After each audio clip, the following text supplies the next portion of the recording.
सृष्टौ या सर्गरूपा जगदवन विधौ पालने या च रौद्री संहारे चापि यस्याः जगदिदमखिलं क्रीडं या पराख्या पश्यन्ती मध्यमाथो तदनु भगवती वैखरी वर्णरूपा सास्मदवाचं प्रसन्ना विधिहरिगिरिशाराधितालङ्करोतु सास्मदवाचं प्रसन्ना विधिहरिगिरिशाराधितालङ्करोतु सदाशिवसमारम्भां शङ्कराचार्यमध्यमाम् अस्मदाचार्यपर्यन्तां वन्दे गुरुपरम्पराम्।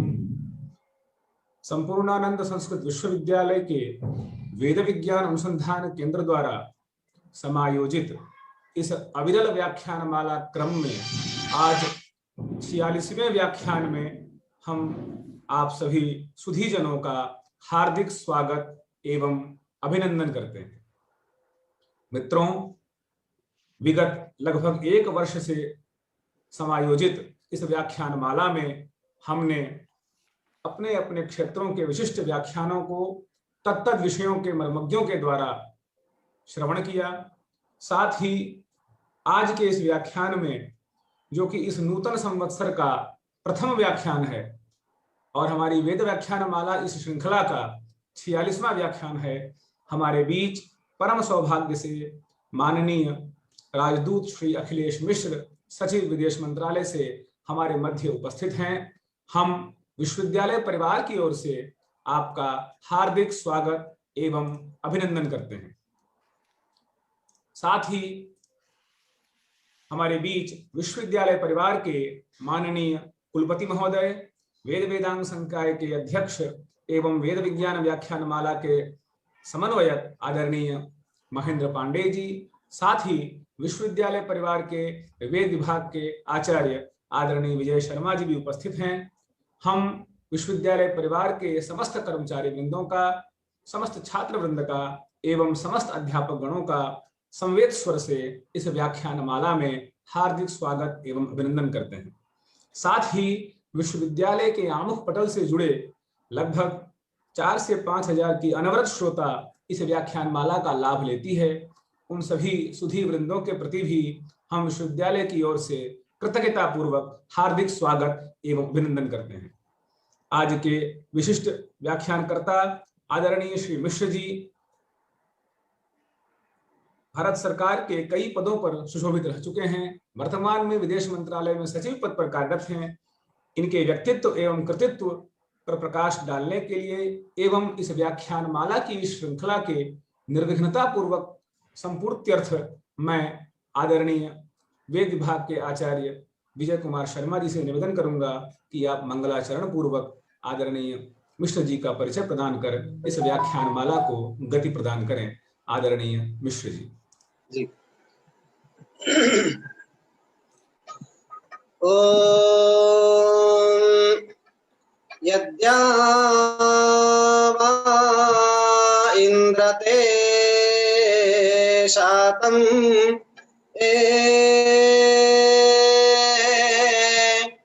शातम भूमिरोता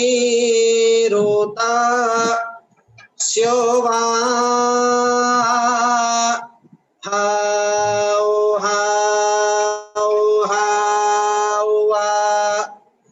न जातमष्टारो दासी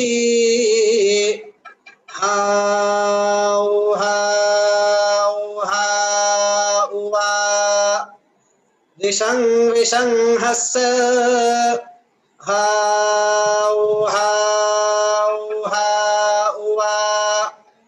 युवतिश्च कुमारिणी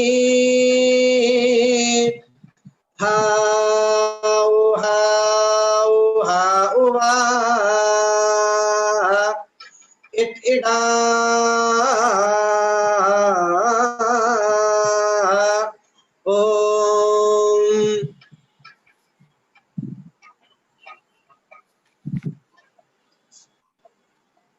परम सम्माननीय संपूर्णानंद संस्कृत विश्वविद्यालय के यशस्वी कुलपति प्रोफेसर राजाराम शुक्ल गुरु जी, वेद विज्ञान अनुसंधान केंद्र के समन्वयक एवं वेदांग संकाय के अध्यक्ष प्रोफेसर महेंद्र पांडे जी, संपूर्णानंद संस्कृत विश्वविद्यालय के ज्योतिष विभाग के सहायक आचार्य डॉक्टर मधुसूदन मिश्र जी एवं विश्वविद्यालय फेसबुक पटल से जितने भी श्रोतागण जुड़े हुए हैं, आप सबका मैं स्वागत करता हूं, अभिनंदन करता हूं। आज के इस 46वें व्याख्यान माला में हमें उपलब्ध हुए हैं विदेश मंत्रालय में सचिव पद को सुशोभित कर रहे माननीय अखिलेश मिश्र जी। श्री मिश्र जी इससे पूर्व विगत 25 वर्षों से अधिक विदेश मंत्रालय की सेवा में संलग्न थे और इस अवधि में उन्होंने अनेक पदों को सुशोभित किया, जैसे उप सचिव, संयुक्त सचिव इत्यादि। इसके अतिरिक्त सचिव के रूप में आपने भारतीय राजदूत के रूप में मालदीव एवं काउंसल जनरल के रूप में टोरंटो एवं कनाडा का प्रतिनिधित्व किया है। अपनी सुदीर्घ सेवा अवधि में आप भारत एवं अन्य देशों से भारत के संबंधों के विषय में विशेष संवाहक रहे हैं। Kabul, Afghanistan, Dar es Salaam, Tanzania, San Francisco, USA, Kathmandu, Nepal, Rome, Italy आदि देशों में आपने भारत का कुशल प्रतिनिधित्व किया है। श्री मिश्र जी का अध्ययन स्नातक एवं स्नातकोत्तर स्तर पर काशी हिंदू विश्वविद्यालय के मैकेनिकल इंजीनियरिंग विभाग में हुआ है, जहां से वह स्वर्ण पदक प्राप्त कर चुके हैं। अनेक भाषाओं में दक्ष श्री मिश्र जी स्पेनिश, इटालियन, नेपाली, विदेशी भाषाओं के साथ साथ हिंदी, संस्कृत एवं अंग्रेजी भाषाओं में भी अपनी विशेष दक्षता रखते हैं। विदेशी मामलों के विशेषज्ञ श्री मिश्र जी भारतीय संस्कृति, साहित्य, दर्शन, काव्य, योग एवं भारतीय चिंतन परंपरा के विशेषज्ञ एवं विचारक हैं। हमने आपकी विद्वत्ता संपूर्णानंद संस्कृत विश्वविद्यालय के 38वें दीक्षांत समारोह के मुख्य अतिथि के पद को अलंकृत करते हुए देखा है और आपके भाषण में जो संस्कृत की झलक थी उस झलक से यह प्रतीत हो गया था कि आप संस्कृत के कितने अच्छे विद्वान हैं। मैं आपका इस 46वें व्याख्यान माला में सादर स्वागत करता हूं, अभिनंदन करता हूं। नमस्कार। धन्यवाद शर्मा जी। अब हम साक्षात हमारे आज के मुख्य वक्ता को आमंत्रित करते हैं, जिसके विषय में हमारे शर्मा जी ने परिचय दिया, जिनका बीज वक्तव्य हम लोग दीक्षांत भाषण में सुन सके थे। कुछ उसी वक्तव्य की पिपासा मन में जागृत थी और उस पिपासा के लिए हमारे माननीय कुलपति जी से हम सभी वेद विज्ञान व्याख्यान माला के आयोजकों की ओर से निवेदन उनके प्रति किया गया था और आपने अपने व्यस्ततम समय में से हम सभी के लिए यह महत्वपूर्ण समय निकाला। इतदर्थ विश्वविद्यालय परिवार आपके प्रति पुनः धन्यवाद ज्ञापन पूर्वक आपको आज के विषय, समसामयिक विषय, अंतर विषयक विषय, वर्तमान परिप्रेक्ष्य में वैदिक विज्ञान की उपादेयता, एक विज्ञान के विद्यार्थी, अभियांत्रिकी के क्षेत्र के अध्येता से हम सभी पारंपरिक अध्येताओं को सुनने को मिलेगा। यह निश्चित ही इस वेद विज्ञान व्याख्यान माला के लिए एक नूतन उत्कर्ष का काम करेगा। इन सभी वाचिक स्वागत के साथ मैं विश्वविद्यालय परिवार की ओर से पुनः आदरणीय मिश्र जी के प्रति धन्यवाद ज्ञापन पूर्वक एवं स्वागत पुष्पांजलि पूर्वक व्याख्यान हेतु निवेदन करता हूं। आदरणीय मिश्र जी। वंदे बोधमयं नित्यं गुरुं शंकर रूपिणं यमाश्रितो हि वक्रोऽपि चंद्रः सर्वत्र वंद्यते। मैं पूज्य गुरुवर प्रोफेसर राजाराम शुक्ल जी को, माननीय कुलपति संपूर्णानंद संस्कृत विश्वविद्यालय और श्रद्धेय प्रोफेसर महेंद्र पांडे जी को इस वेद विज्ञान व्याख्यान माला में मुझे आमंत्रित करने के लिए मैं आभार व्यक्त करता हूँ। मेरा संबंध बनारस से, काशी से एक पुत्र का रहा है, एक शिष्य का रहा है। इसीलिए मैं प्रारंभ में ही क्षमा मांग लेता हूँ। जितनी भी त्रुटियां होंगी, जितनी अशुद्धियां होंगी मेरे वक्तव्य में, उनके लिए मुझे क्षमा करें। मैं प्रोफेसर शुक्ल जी को उनके दूरदर्शी नेतृत्व के लिए भी बधाई देना चाहता हूं, क्योंकि संस्कृत विश्वविद्यालय, संपूर्णानंद संस्कृत विश्वविद्यालय भारत की ही नहीं, संभवतः समूचे विश्व की आधुनिक काल की सबसे पुरानी संस्था है संस्कृत के अध्ययन के लिए।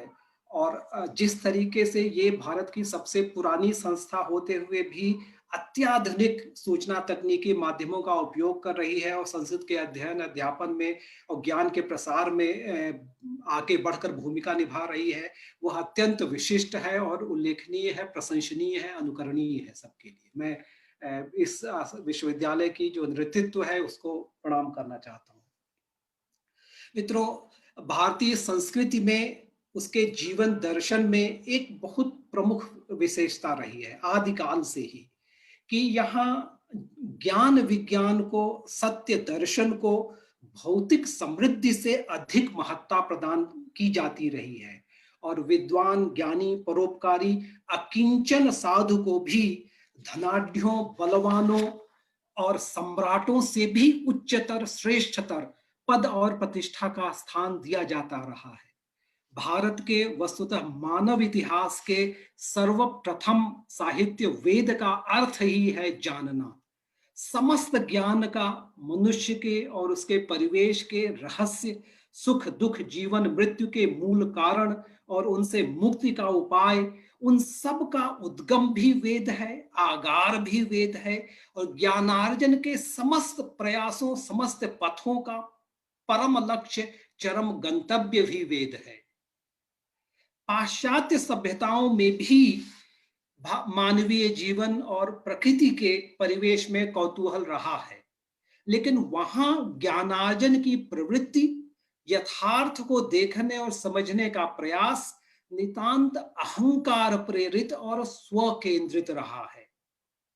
पाश्चात्य वैज्ञानिक शोध प्रणाली और वहां की जो ज्ञानार्जन की प्रक्रिया है, जो वेस्टर्न मॉडर्न साइंटिफिक मेथोडोलॉजी है, वह यह है कि वस्तुओं को अपनी ही आंखों से देखो, उनका निरीक्षण करो, प्राप्त अनुभवों को ऑब्जर्व करो, जो डाटा है उसको नापो, संकलित करो और फिर उस डाटा को फिट करने के लिए आप एक मैथमेटिकल मॉडल बनाओ, उसका परीक्षण करो।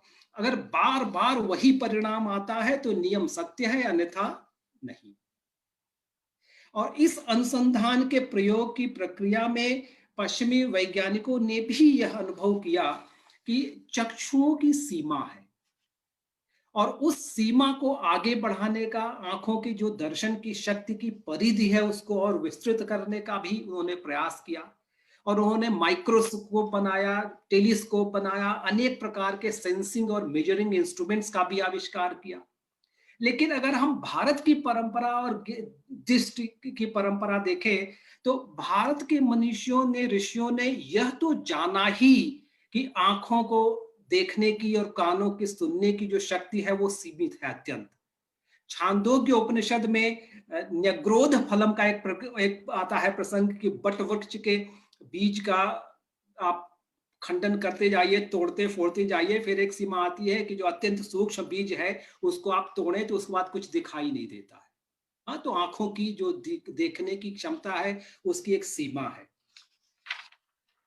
लेकिन जो वैदिक ऋषि थे, जो वैदिक अनुसंधान करता थे, उन्होंने यह देखा कि यह अनुभव किया कि केवल आंखों को जो देखने की क्षमता है वो एक भौतिक क्षमता ही नहीं है, बल्कि दृष्टि की, जो भौतिक चक्षुओं से जो दृष्टि मिलती है, जो ज्ञान मिलता है, उसके अगर हम उस पर ही निर्भर रहते हैं तो अनेक प्रकार की समस्याएं आती हैं। पहला तो ये कि जो हमारी इंद्रियां हैं, चक्षु है, श्रोत्र है, वाणी है, स्पर्श के लिए जो इंद्रिय है, वो सब के सब बहिर्मुखी है। परांचिखानि व्यतृणत स्वयंभू तस्मात् परां पश्यति नान्तरात्मन। तो आंखें केवल बाहर जो है वही देख सकती हैं, कान वही सुन सकते हैं जो बाहर है, हमारी त्वचा वही स्पर्श अनुभव कर सकती है जो उसके बाहर है। तो ये एक बहुत बड़ी सीमा है जो कि हमारे विद्वानों ने, हमारे मनीषियों ने पहचाना। दूसरा ये है कि अनेक बार हमारी आंखें वह देख लेती हैं जो होता नहीं है, अज्ञानतावश।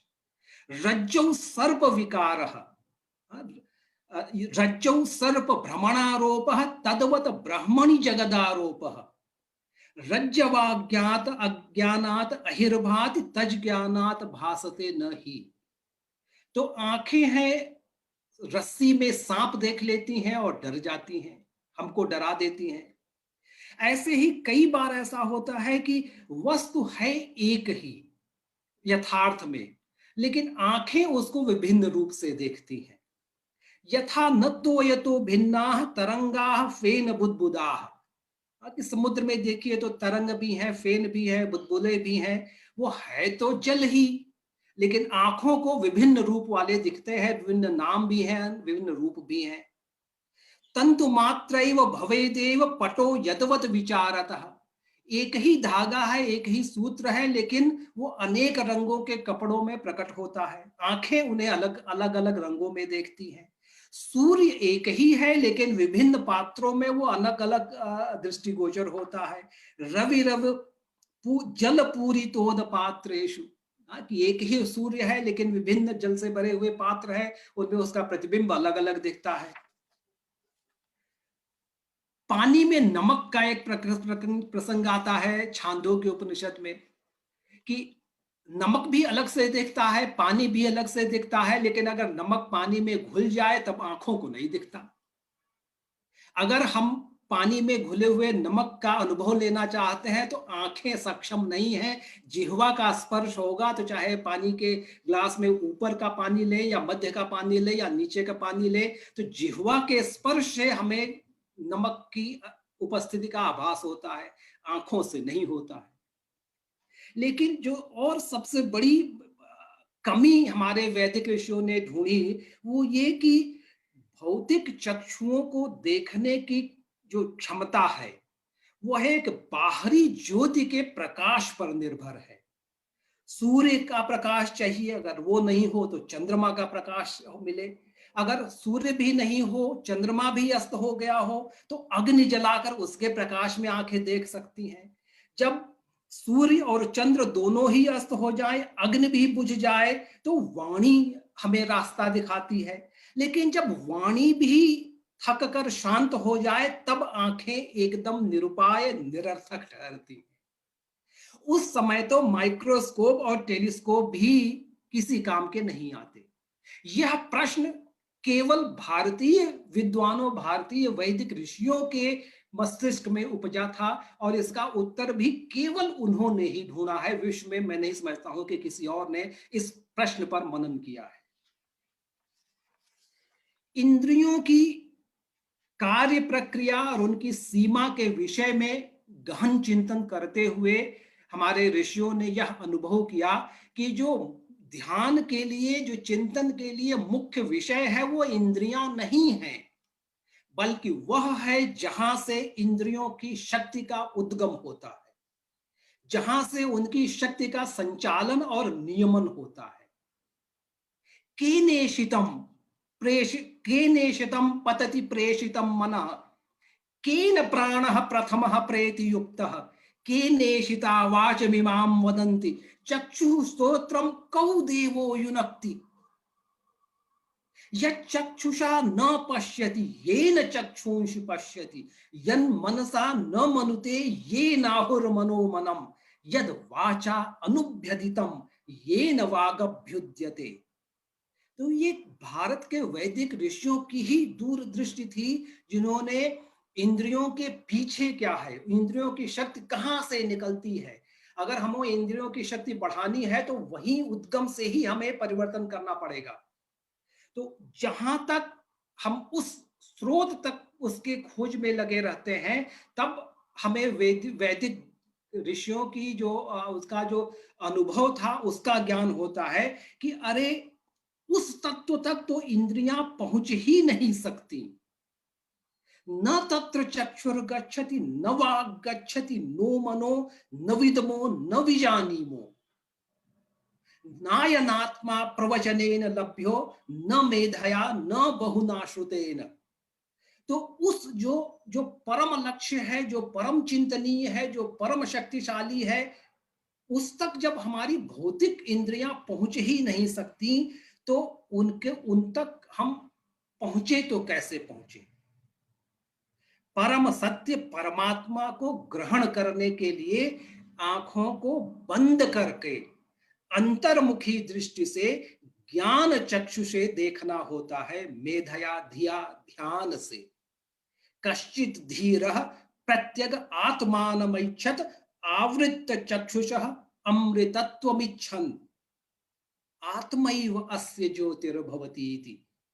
तो जब हम अपनी इंद्रियों को, आंखों को बंद करते हैं और उनको अंतर्मुखी बनाते हैं, तब हमें उस परम सत्ता का अनुभव होता है।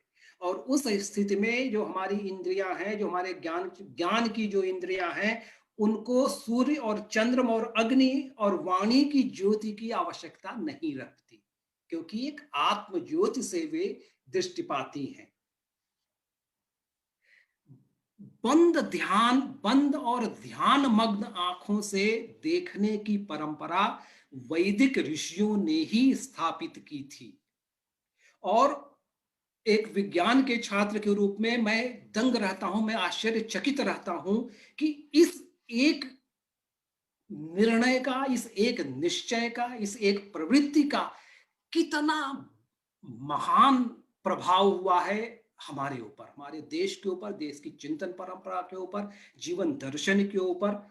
मैं समझता हूं कि अगर एक वाक्य में मैं भारतीय संस्कृति की, सभ्यता की, चिंतन परंपरा की, जीवन दर्शन की, अगर मैं एक शब्द में उसका पासवर्ड बताऊं तो शायद यही होगा। इसके प्रभाव मैं उसके विषय पे कहना चाहता हूं कि अंतर्मुखी दृष्टि से देखने का क्या प्रभाव हुआ। एक तो ये कि जो बाहर की दुनिया है, उसके अलावा हमारे भीतर की अंतःकरण के लिए भी, अंतःकरण में स्थित एक महान विश्व, वो भी उसका द्वार हमारे लिए खुल जाता है। और जो आंतरिक जगत है और जो बहिर्जगत है, उन दोनों का जो भेद है वह भी मिट जाता है। यावान वै अयम आकाशः तावान एष हृदये आकाशः अस्मिन अंतः एव उभे द्यावा पृथ्वी। जितना बड़ा ये महान आकाश बाहर है, उतना ही बड़ा आकाश मेरे हृदय में है। मेरे हृदय में ही, मेरे अंतःकरण में ही ये पृथ्वी, महान विशाल पृथ्वी और ये महान आकाश, वही दोनों मेरे हृदय में ही उपस्थित है। यदंतरम तद बाह्यम, यद बाह्यम तद अनंतरम, यथा पिंडे तद ब्रह्मांडे, यो सावादित्ये पुरुषः सो सावहम ओम खम ब्रह्म। तो इस जो अंतर जगत है और बहिर्जगत है, इनमें एक रस्ता, एकता, एक सूत्रता स्थापित हो जाती है। इसका मैं आजकल क्वांटम फिजिक्स और क्वांटम मैकेनिक्स और जो बहुत ही जो लेटेस्ट थियरीज हैं क्वांटम मैकेनिक्स के, क्वांटम फिजिक्स के, वो मैं पढ़ रहा हूं। और मैं आश्चर्य करता हूं कि जो नाम अलग हैं, लेकिन जो कॉन्सेप्ट्स और जो भाव वेदों को पढ़ने के बाद मेरे मन में आते हैं, लगभग वही आज के जो जो जो अधुनातन शोध हो रहे हैं उनमें वही विचार आ रहे हैं, नाम अलग अलग है।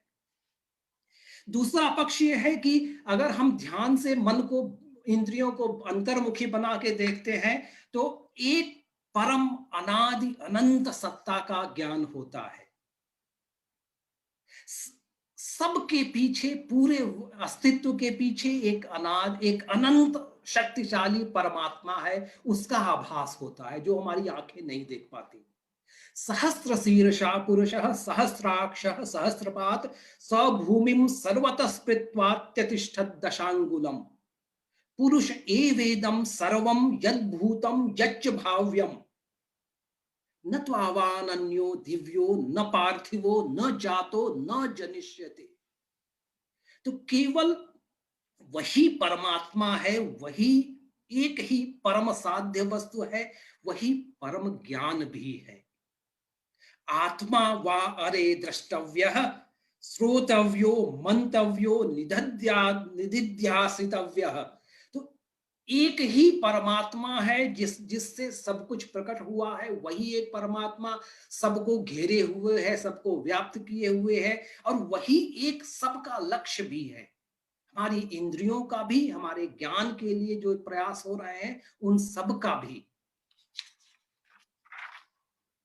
और ब्रह्म अनंत विशुद्ध सच्चिदानंद रूप है, और वेद भी वही है। विद ज्ञाने विद सत्तायाम विद लाभे विद विचारणे शब्द स्पर्शश्च रूपश्च रसो गंधश्च पंचम वेदादेव प्रसूयन्ते प्रसूति गुण कर्मतः सदयत तद सत्य त्रयी सा विद्या विज्ञान ब्रह्मेति व्यजानात तथा आनंदो ब्रह्मेति व्यजानात।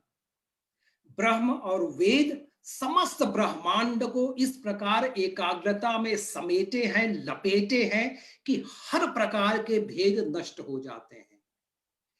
पश्चिमी विज्ञान में जो विज्ञान शब्द का उपयोग होता है वो इसलिए होता है कि जो प्रकृति में जो दिख रहा है, वो प्रकृति की जो क्रियाकलाप है उनका विश्लेषण होता है, बाह्य जगत का विश्लेषण होता है, उसको विज्ञान बोलते हैं। जो ज्ञान है भारतीय दृष्टि में वो है कारण की खोज। जो कुछ भी हो रहा है प्रकृति में बाहर और हमारे मन के भीतर, उसके पीछे जो कारण है उसकी खोज हमारे वैदिक ज्ञान का विषय है। और वह विषय मन और वाणी और इंद्रियों की पकड़ के बाहर है, इसलिए वो विज्ञान की परिधि के बाहर है। जो वास्तव में वैदिक ज्ञान है वो आधुनिक पाश्चात्य विज्ञान है, उसकी परिधि के बाहर है। वैदिक साहित्य में ज्ञान और जो पश्चिमी विज्ञान दोनों जुड़कर एक हो जाते हैं, दोनों में सामंजस्य स्थापित हो जाता है। कार्य और कारण दोनों पृथक नहीं रह जाते बल्कि अभिन्न रूप से जुड़ जाते हैं। वैदिक ऋषियों की दृष्टि में समस्त जीव, समस्त प्राणी, केवल जो जीवित समुदाय है वही नहीं बल्कि समस्त ब्रह्मांड एक ही एकीकृत महान सत्ता है, ऐसा प्रतीत होता है। एक ही अरूप अनादि अनंत शक्ति द्वारा प्राणित और नियमित एक ही परम सत्ता सर्वत्र सबको एक सूत्र के रूप में जालवत बांधे समेटे हुए है। एको जालवान ईशत ईशनी भी सर्वान लोकान ईशत ईशनी भी। अथर्ववेद में एक मंत्र है, परिविश्वा भुवनानि आयम ऋतस्य तंतुम विततम दृशेकम।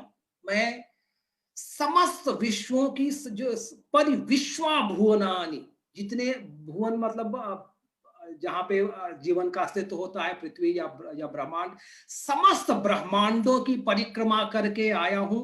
और ऋतस्य तंतुम विततम दृशेकम, एक ऋतम का एक जाल है जो कि सबको सब जगह फैला हुआ है।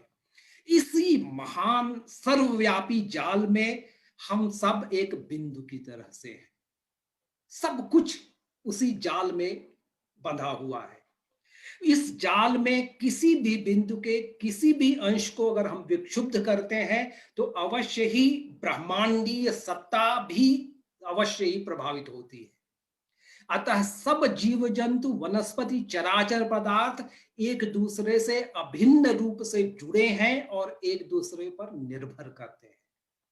यह अत्यंत महत्वपूर्ण दृष्टिकोण है, क्योंकि पश्चिमी वैज्ञानिक शोध और अध्ययन की प्रवृत्ति यह है कि वो विषयों को छोटे खंडों में बांट के देखना चाहते हैं। कि जब फिजिक्स है, केमिस्ट्री है, बायोलॉजी है, बॉटनी है, इकोनॉमिक्स है, इकोलॉजी है, साइकोलॉजी है, तो जब वो एक विषय में विशेषज्ञता प्राप्त करते हैं तो वो दूसरे विषयों को कॉपी बंद करके रख देते हैं। जीवन में ऐसा नहीं होता है।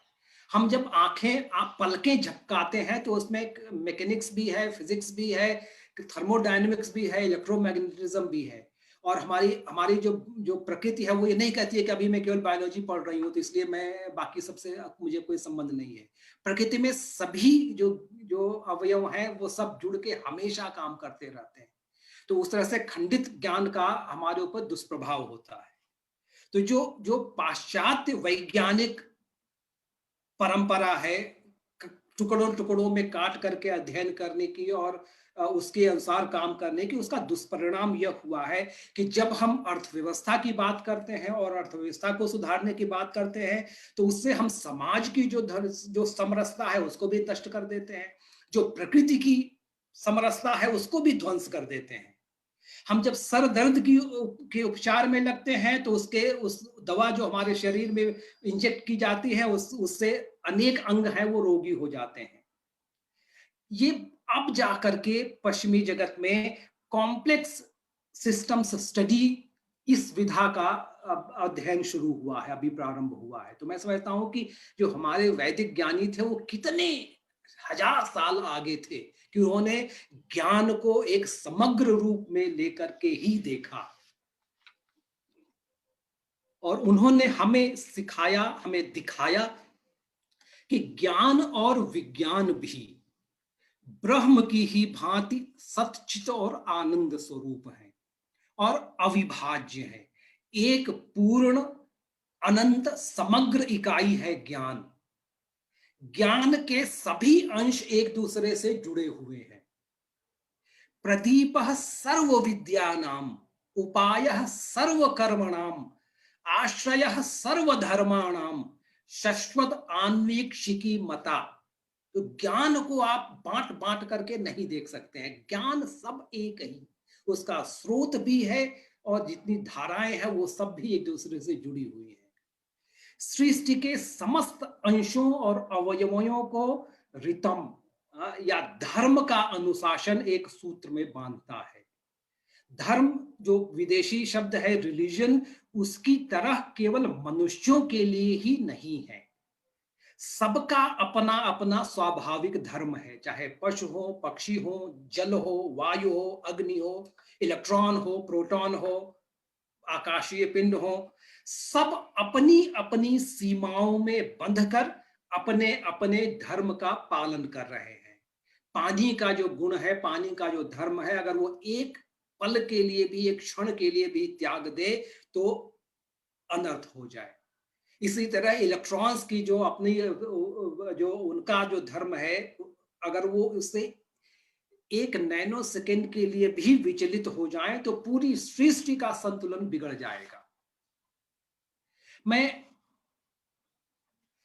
जितना भी अध्ययन करता हूं, मैं हतप्रभ रहता हूं हमारे ऋषियों की प्रतिभा पर कि आज इतने हजार वर्षों के बाद मैं समझता हूं कि भारत आज जो कुछ भी है, जिन मूल्यों, जिन उदात्त परंपराओं के लिए हम आज विश्व विख्यात हैं, समादृत हैं, उन सब का मूल वैदिक विज्ञान में ही है।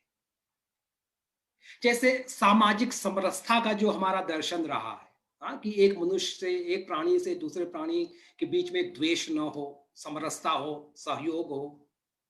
मानो द्विषत कश्चन, कि ये वेदों की प्रार्थना है कि कोई एक किसी दूसरे से द्वेष न करे। देहि में ददामिते निमेधेहि नित दधे। तो जिस तरह से गिव एंड टेक का जो संबंध है मनुष्यों के बीच में भी और मनुष्य और प्रकृति के बीच में भी, ये अद्भुत कल्पना है, अद्भुत विचार है। मित्रस्य मा चक्षुषा सर्वाणि भूतानि समीक्षन्ताम, मित्रस्याहं चक्षुषा सर्वाणि भूतानि समीक्षे। और भारत ही एकमात्र ऐसा देश है, ऐसी संस्कृति है जिसमें लिंग भेद का दार्शनिक रूप से निराकरण किया गया है कि उसमें जो परम सत्ता है, परमात्मा है, वो किसी एक लिंग से संबंधित नहीं है। त्वम स्त्री त्वम पुमानसि त्वम कुमार उत वा कुमारी, त्वम जीर्णो दंडेन वंचसि त्वम जातो भवसि विश्वतो मुखः। तो जिस तरीके से सामंजस्य स्थापित करने की परंपरा हमारे ऋषियों में रही है और वैदिक ज्ञान की परंपरा में रही है, वो हमारी संस्कृति का एक बहुत ही बहुमूल्य अंग है। ऐसे ही प्रकृति के प्रति सम्मान और आभार का भाव हमारे वेदों की परंपरा में है। शोषण की, दोहन की या उनके नियंत्रण की, नियमन की चेष्टा हमने कभी नहीं की। विश्वम भवत्येक नीडम, ये पूरा जगत है वो एक ही आधार है, एक ही घोंसला है जिसमें हम सब का भविष्य उसी से जुड़ा हुआ है। जब हम पृथ्वी का खनन करते हैं तो उसके प्रति हम आभार भी व्यक्त करते हैं, उसके प्रति हम क्षमा भी करते हैं और उसकी जल्दी से पूर्ति हो जाए इसके लिए प्रार्थना भी करते हैं। यत्ते भूमे विखनामि क्षिप्रम तदपि रोहतु, माते मर्म विमृग्वरी माते हृदयम अर्पिपम, सम सम स्रवन्तु सिंधवः संवाता संपतत्रिणः। ये जो सिंधु है वो समरसता से बहते रहे, वायु समरसता से बहते रहे, और जो आकाश में जो पक्षी उड़ रहे हैं वो भी शांति से समरसता से उड़े। यांश पश्यामि यांश न तेषु मास्तु मतिम कृधि, कि जितने जीव जंतु हैं जिन्हें मैं देख भी नहीं पा सकता हूं उनके प्रति भी मेरे हृदय में सुमति रहे। और ऐसे ही आज भारत विश्व भर में विख्यात है हमारे वैज्ञानिकों की क्षमता के ऊपर। वो बहुत ही कुशल माने जाते हैं कॉम्प्लेक्स मैथमेटिकल सॉल्यूशंस के लिए, आईटी सॉल्यूशंस के लिए, डिजाइन में, कंटेम्पलेशन में, बहुत जो जटिल समस्याएं हैं उनको हल करने में उनकी महारत मानी जाती है। इसके पीछे मैं समझता हूं कि हमारे जो 5000 साल की जो या उससे अधिक की जो वैदिक मानसिक शिक्षण की रही है, जिसने हमें विरोधाभासों का समन्वय करना सिखाया है। भारतीय के लिए, भारतीय मस्तिष्क के लिए ब्लैक एंड व्हाइट या ब्लैक हो या व्हाइट हो ऐसा जरूरी नहीं है, और आप मेरे साथ हैं नहीं तो मेरा दुश्मन है ऐसा भी नहीं, हमारे लिए यही दो ऑप्शन नहीं है। और इसके पीछे देखिए मैं समझ कि जो ब्रह्म की कल्पना है, यह स एको अवर्णो बहुधा शक्ति योगात वर्णान अनेकान निहितार्थो ददाति, वो अवर्ण भी है और उसके अनेक वर्ण भी है। अपाणिपादो जवनो गृहीता पश्यत्य चक्षु ससृणोत्यकर्ण, यस्मान नाणियो न ज्यायोस्ति किंचित। जो कभी जो क्वांटम फिजिक्स में है उसमें कुछ क्वांटम पार्टिकल्स होते हैं कि जिनमें पदार्थ का भी गुण होता है और तरंगों का भी गुण होता है, लेकिन जब पदार्थ के रूप में गुण होता है तब वो तरंग के रूप में नहीं बिहेव करता। और ऐसे ही जो एक यूनिफाइड फील्ड की चर्चा हो रही है उसमें या तो छोटे पार्टिकल्स है उन पे लागू होता है या ग्रेविटेशनल फील्ड है जो कि बहुत बड़े पिंडों पे अच्छी तरह से लागू होता है। ये हमारी ही चिंतन परंपरा है जिसमें अणुरणीयान महतो महीयान, सूक्ष्मतम से सूक्ष्म और महत्तर से महान, उन सबको हम एक ही सूत्र में बांध लेते हैं, एक ही राडार स्क्रीन पे देख करके उसकी हम विवेचना कर सकते हैं। तो ये अद्भुत शक्ति हमको मिली है हमारे पूर्वजों से।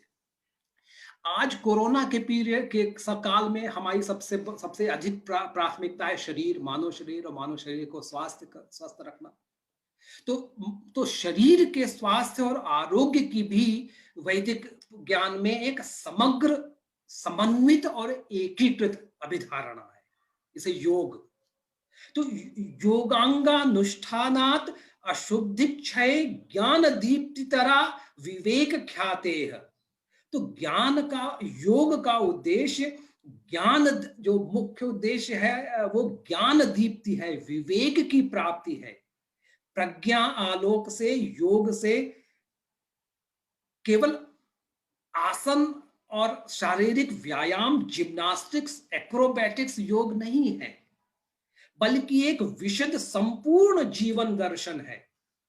यम, अहिंसा, सत्य, अस्तेय, ब्रह्मचर्य, अपरिग्रह, ये सब जाति काल समय से परे सार्वभौमिक महाव्रत हैं। नियम, शौच, संतोष, तप, स्वाध्याय, ईश्वर प्राणिधान, इनकी उपेक्षा करके केवल आसन को योग के रूप में प्रस्तुत करना अनुचित भी है और अहितकर भी है। बिना यम और नियम के अभ्यास के धारणा, ध्यान और समाज की कल्पना भी नहीं कर सकते। ऐसे ही शरीर, मन, बुद्धि और इंद्रियों की सत्ता एक दूसरे से अभिन्न रूप से जुड़ी हुई है। संकुचित रूप से अलग अलग से उनका निरूपण नहीं किया जा सकता। आत्मानं रथिनं विद्धि शरीरम रथमेव तु, बुद्धिम तु सारथिम विद्धि मनः प्रग्रहमेव च। रथे तिष्ठन् नयति वाजिनः पुरो यत्र यत्र कामयते सुसारथिः, अभीषूणां महिमानं पनायत मनः पश्चाद मनुगच्छन्ति रश्मयः। तो योग क्या है? इंद्रिय अश्वों को रथ जो शरीर से जोड़ना और उन्हें मन की लगाम से बांधे रखना तथा बुद्धि से विवेक पूर्वक समुचित पथ पर आगे बढ़ाना। इंद्रियों का नियंत्रण शरीर से और आसनों से नहीं हो सकता, इंद्रियों का नियंत्रण मन से हो सकता है। सुसारथिरश्वानिव यन्मनुष्यन्ने नीयते, अभीशुभि वाजिनैव हृत प्रतिष्ठम यदिजरम जविष्ठम तन्मे मनः शिव संकल्पमस्तु। मन के शुभ संकल्प से इंद्रियों को उसी प्रकार नियंत्रित किया जा सकता है जैसे एक कुशल सारथी लगाम के द्वारा रथ के वेगवान अश्वों को नियंत्रित करता है और अपने समुचित पथ पर उनको दौड़ाता है। इसी प्रकार इंद्रियों का संबंध प्राण से है। छांदोग्य उपनिषद में एक प्रसंग आता है कि इंद्रियों में एक बार विवाद हो गया कि कौन श्रेष्ठ है, आंख, कान, वाणी, मन और प्राण। और प्रजापति ने कहा कि एक एक करके तुम लोग शरीर से निकल जाओ और जिसके अभाव में सबसे ज्यादा पीड़ित होगा, असह्य कष्ट होगा शरीर को, वही सबसे बड़ा है। और आंख, कान, वाणी, मन, बुद्धि सब एक एक साल के लिए चले गए, लेकिन शरीर चलता रहा। तो उनकी कमी से भी व्यक्ति जीवित रह सकता है, लेकिन जब प्राण जाने लगता है तो सभी इंद्रियां अक्षम और अशक्त हो जाती है। तो जो आंख है, कान है, वाणी है, मन है, ये सब भी जुड़े हुए हैं, प्राण से जुड़े हुए हैं।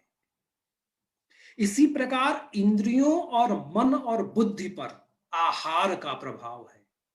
आहार शुद्धौ सत्व शुद्धि, सत्व शुद्धौ ध्रुवा स्मृति, स्मृति लंबे सर्व ग्रंथि नाम विप्रमोक्ष। आहार शुद्धि से ही बुद्धि शुद्ध हो जाती है, हो सकती है।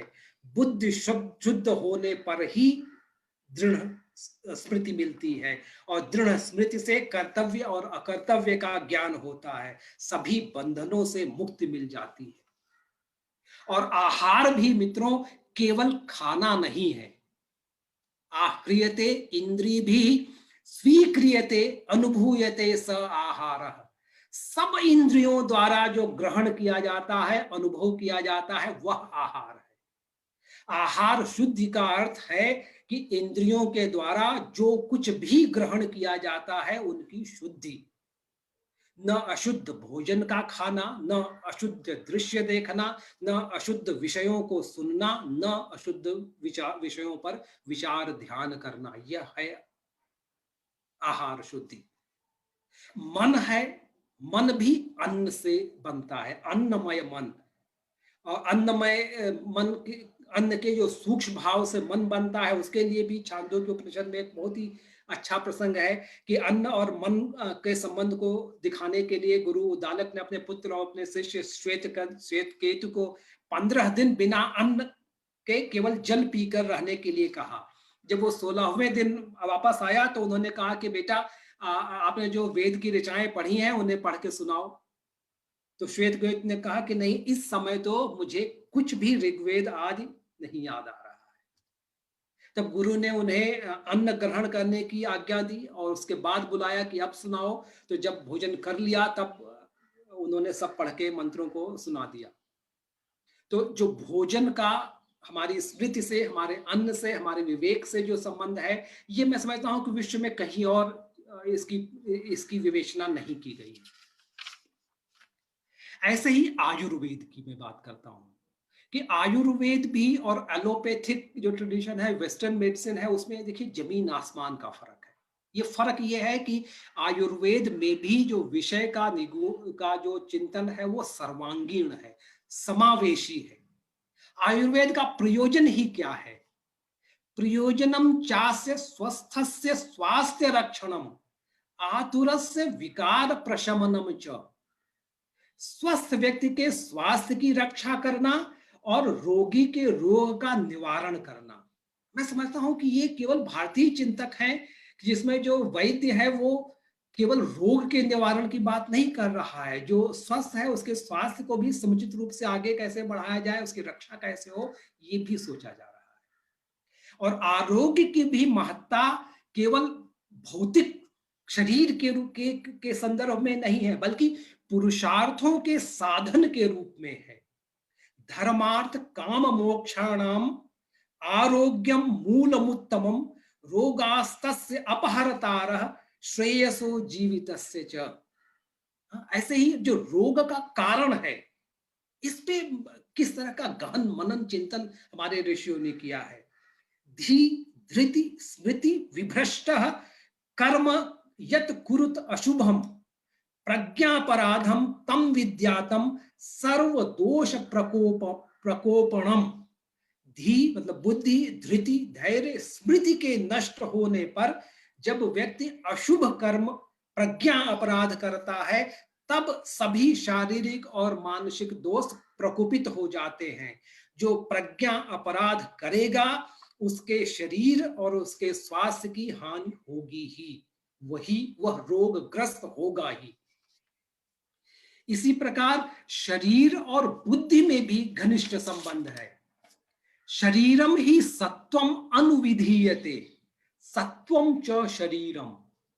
रोगों की उत्पत्ति में शरीर और बुद्धि, मन दोनों के पारस्परिक संबंध के बारे में ये मैं समझता हूं कि ये भारत के चिंतन की एक देन है कि जैसा मन होगा वैसा ही शरीर होगा, और जैसा शरीर होगा वैसा मन होगा।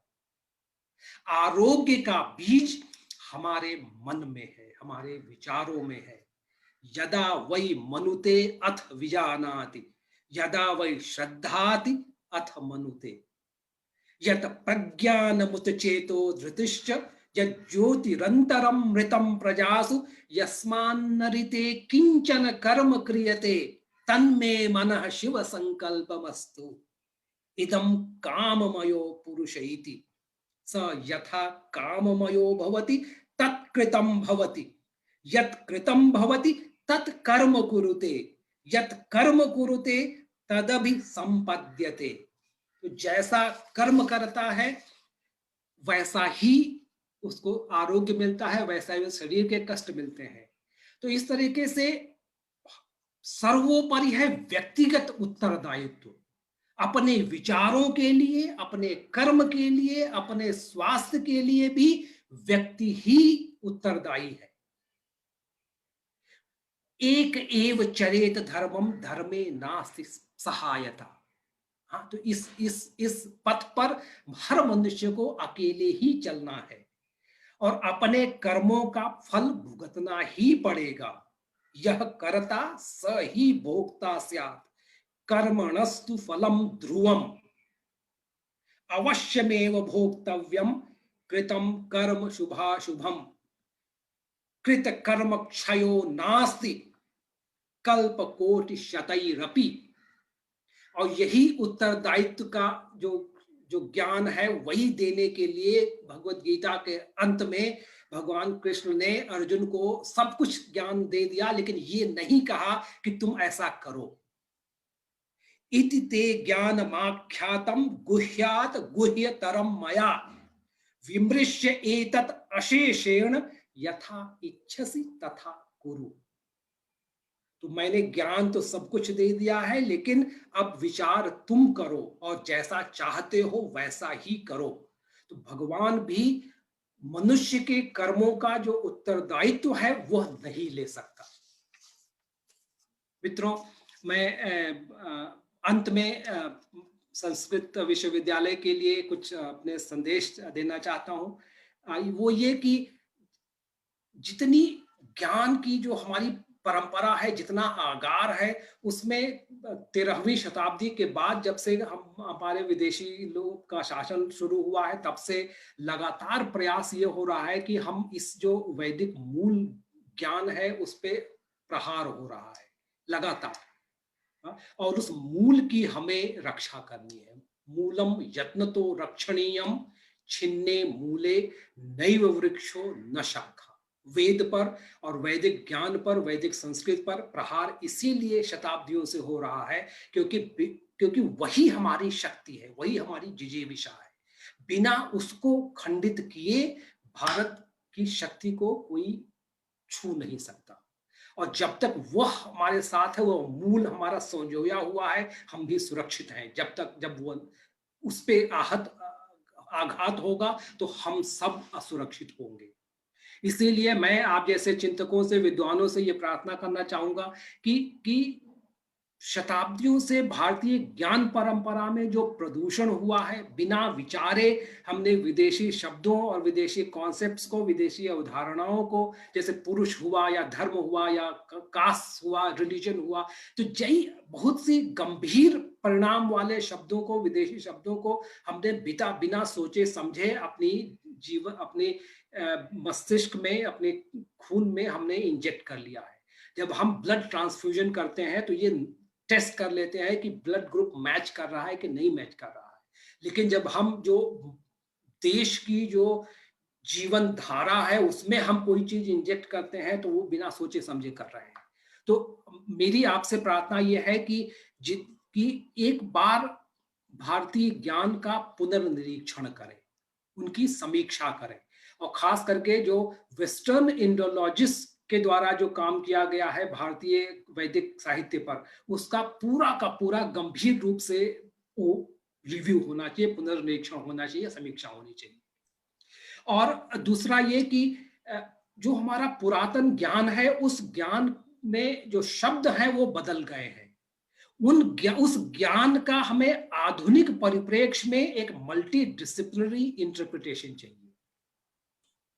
तीसरा ये कि जो शोध हो वो भारत के भीतर हो, भारत के भीतर की समस्याओं के समाधान के लिए अपने पारंपरिक ज्ञान का हम उपयोग करें। अपने आचरण, अपने उदाहरण से ही हम प्रभावित कर सकते हैं अन्यों को। विश्व गुरु बनने के लिए गेरुआ वस्त्र धारण कर लेना या सोने का सिंहासन बनाकर उस पर बैठ जाना और खुद को विश्व गुरु उद्घोषित कर देना सहायक नहीं है। सॉफ्ट पावर भी एक रस की तरह से है, जो कलाकार दिखाता है मंच पर, उसके अभिनय का जो देखने वाले हैं उनके हृदय में क्या प्रभाव पड़ता है, वह सॉफ्ट पावर है। तो अगर हम भारत के सॉफ्ट पावर की या भारत के जो विश्व गुरु की जो परंपरा रही है उससे वापस पहुंचना चाहते हैं, तो उसके लिए हमें अपना ज्ञान का जो भंडार है उसको खोलना पड़ेगा, और ज्ञान से ही हम आगे बढ़ सकते हैं। हमें अपना आचरण शुद्ध करना होगा, आचरण से ही हम विश्व गुरु बन सकते हैं। यद यद आचरति श्रेष्ठः तत्तत एव इतरो जनः स यत् प्रमाणम कुरुते लोकस तदनुवर्तते। मैं एक बार फिर से परम आदरणीय गुरुदेव राजा राम शुक्ल जी को धन्यवाद देता हूं इस कार्यक्रम में आमंत्रित करने के लिए, और इस कार्यक्रम से जुड़े सभी मित्रों को मेरी ओर से प्रार्थना, मंगल कामना। उत्तिष्ठत जागृत प्राप्य वरान निबोधत। आपके ही ज्ञान के जो अनुसंधान की प्रक्रिया है, उस पर ही भारत का भविष्य और भारत का गौरव निर्भर करता है। यशस्वी भव।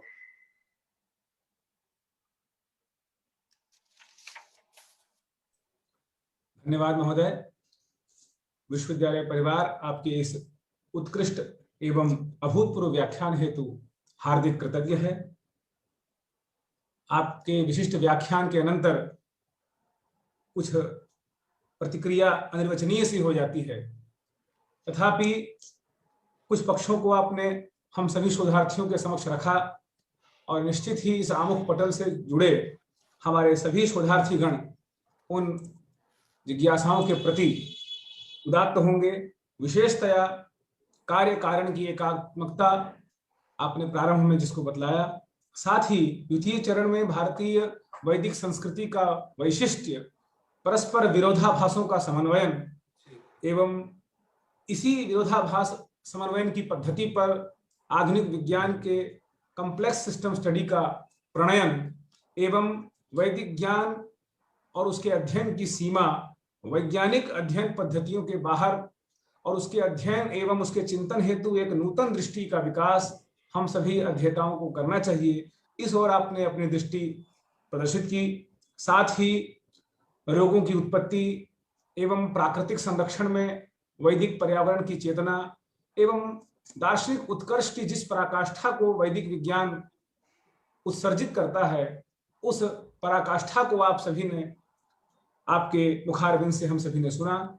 आपके इस अभूतपूर्व व्याख्यान हेतु हम पुनः आपके प्रति आधमर्ण्य एवं कृतज्ञता ज्ञापित करते हैं। संयोग से एवं हम सभी के परम सौभाग्य से हम सभी के बीच वेद विज्ञान व्याख्यान माला के समन्वयक आदरणीय आचार्य महेंद्र पांडे जी उपस्थित हैं। मैं विश्वविद्यालय परिवार की ओर से एवं वेद विज्ञान व्याख्यान माला की ओर से आदरणीय गुरुवर प्रोफेसर महेंद्र पांडे जी से निवेदन करूंगा, आप हमारे आज के मुख्य वक्ता आदरणीय मिश्र जी का विश्वविद्यालय परिवार की ओर से औपचारिक कृतज्ञता ज्ञापन कर इस व्याख्यान माला को पूर्णता प्रदान करें। आदरणीय गुरुकल्प पांडे जी। हरि ओम। गंगा तरंगरमणि यजटा कलापम गौरी निरंतर विभूषित वाम भागम नारायण प्रियमनंगमदापहारम वाराणसी पुरपतिं भज विश्वनाथम।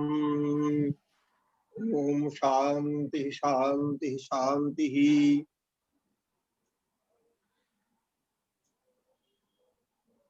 यह अत्यंत महान गौरवपूर्ण आज वासंतिक नवरात्र में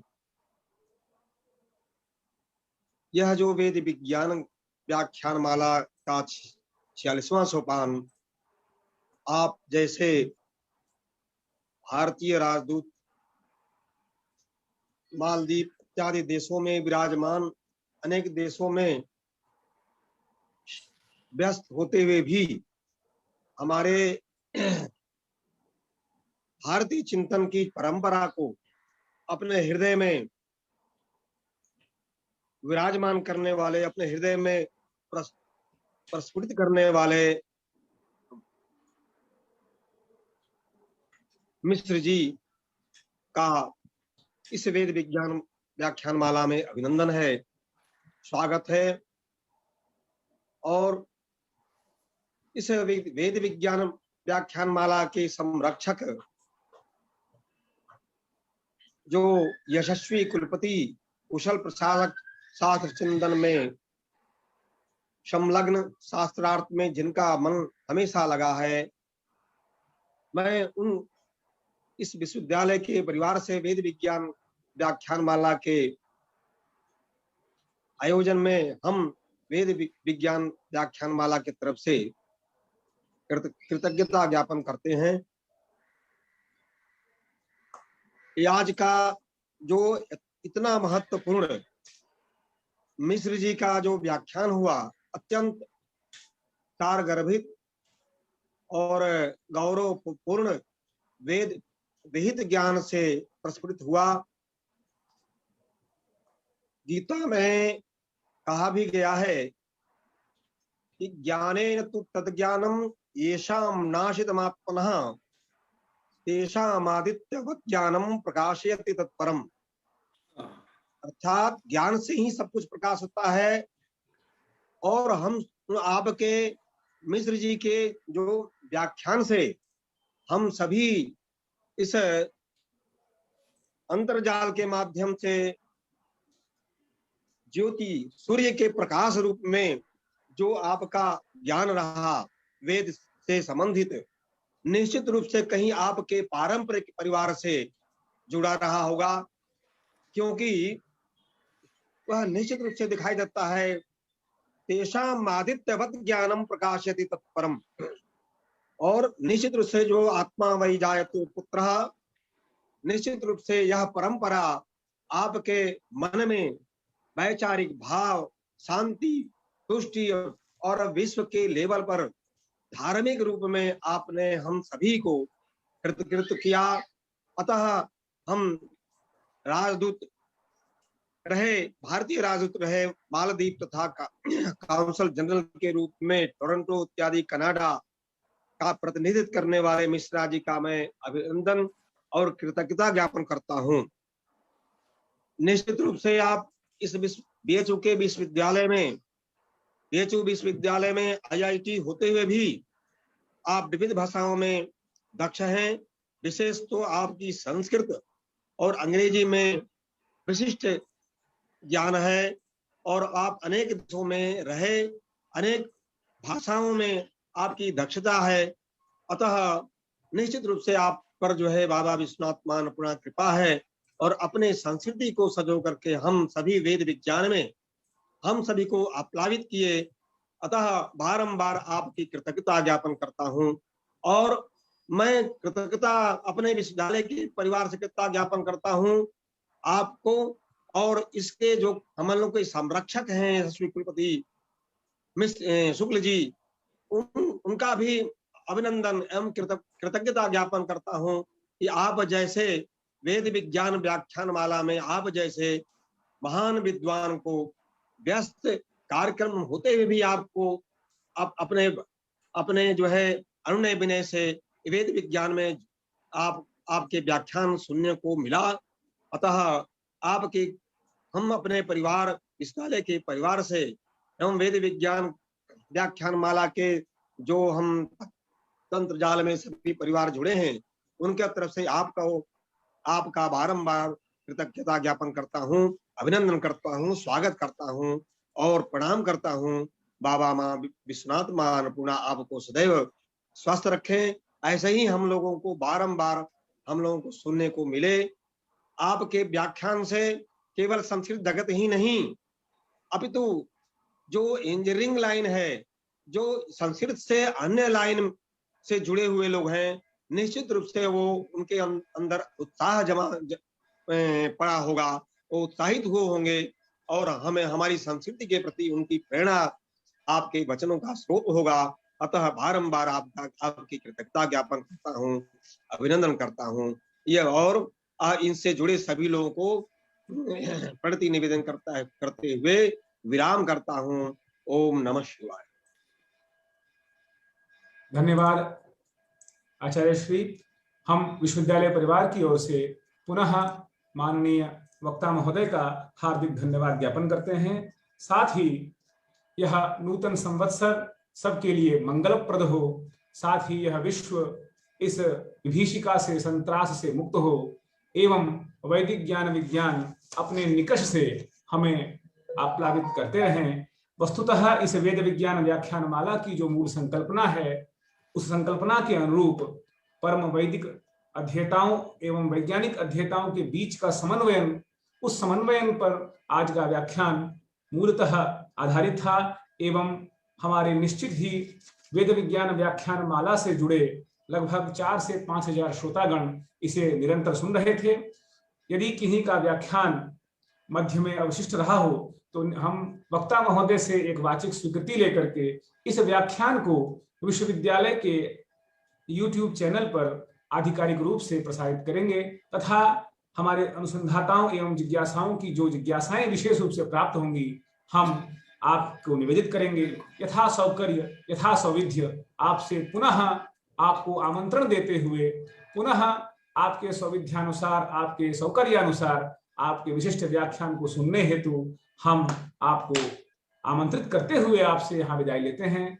साथ ही हम अपने वेद वेदांत संकाय एवं संयोजक आदरणीय गुरुकल्प महेंद्र पांडे जी को भी मुहुर्मुहुः धन्यवाद एवं प्रणामांजलि अर्पित करते हैं एवं परंपरा अनुसार वैदिक शांति पाठ पूर्वक इस व्याख्यान माला को यहीं पूर्णता प्रदान करते हैं।